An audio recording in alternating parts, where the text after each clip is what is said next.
तो कंफर्मेशन कहाँ मिल रहे हैं हमें, सपोर्ट के पास मिल रहा है। ये एमए का सपोर्ट भी है, साथ में देखिए ये क्या है, बार बार मार्केट एक रेजिस्टेंस ब्रेक कर रहा था और यहाँ पे जैसे ये रेजिस्टेंस ब्रेकआउट हुआ, इसी कैंडल के आसपास आपको बाय करना है, इसी के नीचे जो है स्टॉप लॉस लगा देना है। उसके बाद देखिए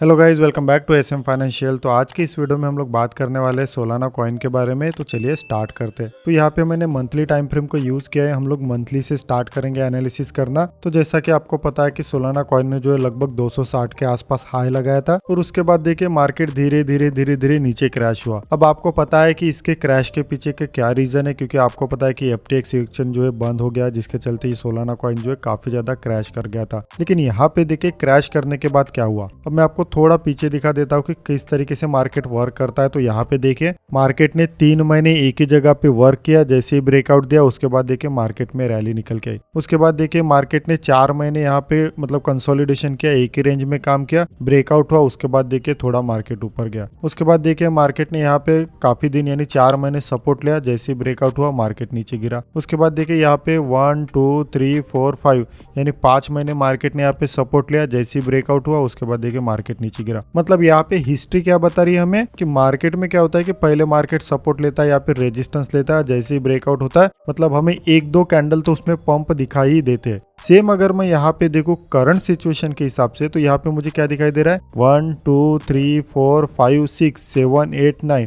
मतलब पिछले 9 महीने से जो है मार्केट एक रेजिस्टेंस फेस कर रहा था और फाइनली यहाँ पे जो है वो रेजिस्टेंस ब्रेक हो चुका है। अब यहाँ पे जो रेजिस्टेंस ब्रेक हुआ है 9 महीने बाद ब्रेक हुआ है, यहाँ पे आप देख सकते हैं मतलब काफी दिनों से मार्केट ने इससे रेजिस्टेंस फेस किया और ब्रेक किया। लेकिन इसमें देखिए काफी बढ़िया वॉल्यूम के साथ ब्रेक हुआ। ये बस ऐसे ही ब्रेक नहीं हुआ, इसे कहते हैं मारूबुजू कैंडल। ठीक है, इसे क्या कहते हैं, मारूबुजू कैंडल। तो यहाँ पे देखिए यहाँ पर भी यहाँ पे कोशिश की गई थी, लेकिन देखिए मार्केट यहाँ पे ऊपर में सस्टेन नहीं हो पाया, लेकिन फाइनली मार्केट ने नीचे में क्लोजिंग दे दिया। लेकिन इस बार क्या हुआ कि फाइनली ब्रेकआउट भी हुआ और यहाँ पे कैंडल में देखिए शैडो नहीं है, मतलब ये टोटली बुलिश कैंडल है और ऐसे कैंडल को मारूबुजू कैंडल कहते हैं। अब थोड़ा पास्ट में भी देख लेते हैं कि देखिए जब भी ब्रेक होते तो देखिए यहाँ पर भी सेम तरीके की कैंडल बनी थी और उसके बाद मार्केट में रैली आई थी। सेम यहाँ पर भी देखिए जब कंसोलिडेशन हुआ और ब्रेकआउट हुआ तो उसके बाद भी मार्केट ने रैली दिया। सेम यहाँ पर भी देखिए, उसके बाद यहाँ पर भी देखिए। तो इन सभी एनालिसिस को देखे यानी पास्ट में जो चीजें हुई है, हो सकता है कि दोबारा मार्केट फ्यूचर में वैसी चीजें हो। सेम यहाँ पर भी अभी उसी तरीके से कैंडल बनी है। तो यहाँ पे क्या हुआ है कि मार्केट काफी ज्यादा बुलिश है, इसका मतलब है कि इसमें आपको और 1-2 महीने जो है रैली दिखाई दे सकती है। अब 9 महीने बाद रेजिस्टेंस ब्रेक हुआ है, मतलब ये काफी ज्यादा बुलिश है। तो यहाँ पे हो सकता है कि मार्केट और ऊपर जा सकता है। तो अगर मैं इसकी डायरेक्ट टारगेट की बात करता हूँ तो टारगेट कहाँ तक लेके चल सकते हैं हम लोग। ठीक है, अब इसमें ज्यादा भी बड़ा टारगेट लेके नहीं चल सकते, लेकिन एक प्रोबेबिलिटी की बात करता हूँ कि मार्केट कहाँ तक जा सकता है।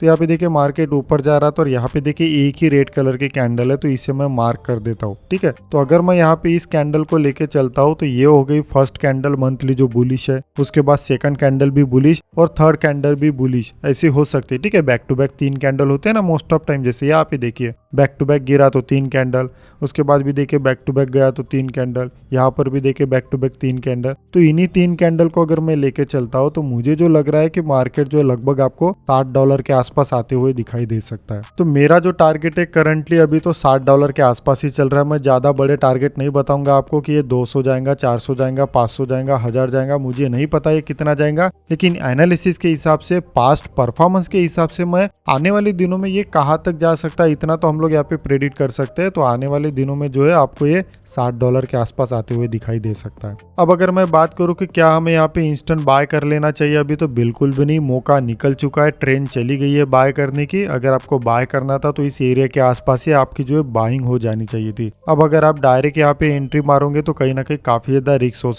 हो सकता है कि नीचे गिरे और यहाँ पे सपोर्ट भी टेस्ट कर सकता है, $30 के आसपास दोबारा आ सकता है, कुछ कह नहीं सकते। लेकिन बीच में अभी कूदना मतलब बीच में खरीदना काफी ज्यादा रिस्की हो सकता है। जिन लोगों ने स्पॉट में खरीदा है वो लोग टेक एसएल के साथ जो है टारगेट लेके चल सकते हैं अपना $60, टेक एसएल में स्टॉप लॉस लगा दे और टारगेट जो है $60 के आसपास वो लेके चल सकते हैं। बीच बीच में जो है प्रॉफिट हमेशा बुक करना चाहिए, ऐसा बिल्कुल भी नहीं होना चाहिए कि मार्केट में आप लालच कर रहे हो और बस टारगेट के पीछे नहीं, हमेशा आपको जो है प्रॉफिट बुक करते रहना चाहिए। तो करंटली अगर मैं वीकली टाइम फ्रेम में में देखूँ तो सेम यहाँ पर भी देखिए वीकली टाइम फ्रेम में भी वही दिखाई दे रहा है कि यहाँ पे एक रेजिस्टेंस था जो ब्रेक हो चुका है और मार्केट जो अब धीरे धीरे रैली दे रहा है। तो यहाँ पर भी सेम टारगेट वही निकल के आता है, देखिए यहाँ पे बराबर है, यही हाई है। तो मुझे लग रहा है अभी भी कि $60 के आसपास यहाँ पे जा सकता है। अब ऐसा नहीं होगा कि मैंने आज बताया और मार्केट कल ही जा रहा है परसों ही जा रहा है, ऐसा बिल्कुल भी नहीं होगा। अब ये जो है बड़ा टाइम फ्रेम है, इसमें समय लगता है, हो सकता है 1 महीना भी लग सकता है, 1.5 महीना भी लग सकता है। क्यों? क्योंकि यहाँ पे एक कैंडल 1 महीने की है, अगर मैं वीकली में देख रहा हूँ तो एक कैंडल जो है 1 वीक को दर्शाती है, तो समय लगेगा। लेकिन टारगेट जो है 60 के आसपास अंदाजा लेके चल सकते हैं। छोटे मोटे टाइम फ्रेम को लेके अगर आप लोग री एंट्री की बात करते हैं तो देखिए यहाँ पे री एंट्री कहीं पर भी नहीं है। आप देख सकते हैं कि जब से क्रॉस हुआ है मार्केट बार बार एमए के पास आया, फिर से बाउंस हुआ, दोबारा मार्केट ने यहाँ पे अपॉर्चुनिटी बना के दिया, फिर से बाउंस हुआ। अगर मैं दोबारा अपॉर्चुनिटी की बात करता हूँ तो अभी तो नहीं है क्योंकि मार्केट ने अभी एमए को टेस्ट नहीं किया है। लेकिन मान के चले कि मार्केट क्रैश हो जाता है और दोबारा अगर इस एमए को जो है टेस्ट करता है मार्केट, तो उस समय जो है आप यहाँ पे बाइंग के लिए प्लान कर सकते हैं कंफर्मेशन के साथ। तो देखिए कंफर्मेशन कैसे होते हैं, जैसे यहाँ पे देखिए